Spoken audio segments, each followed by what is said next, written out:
I was prompted the other day by Estate Agent Today to think about my first sale. Well, here is Fisks' original sales book when we opened in 1965, and the bungalow behind me is the first bungalow we ever sold in July 1965 for a commission value of £70. That just goes to show how life has changed. P.S. The other big difference between now and all those years ago is the way that transactions are handled. Firstly, there was a recognised scale of charges. 5% on the first 500, 2.5% on the next £4,500 and 1.25% on the residue. That all changed when the Monopolies Commission did a report on estate agency, which in effect said that estate agents had a monopoly.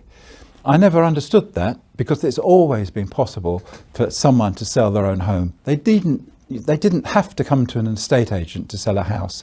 However, it was decided that estate agents did create a monopoly and standard scale fees were abolished.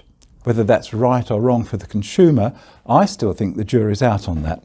However, scale fees no longer exist. And the other big difference is the relationships that we had with vendors.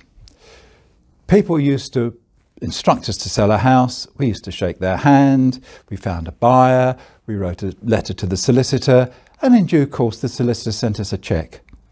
Exactly the opposite of what happens nowadays.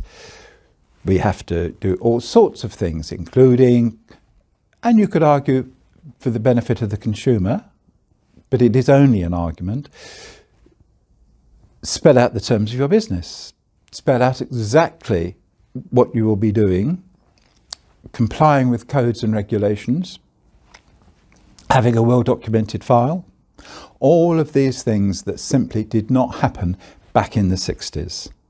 But nevertheless, properties were still bought and sold in the 60s.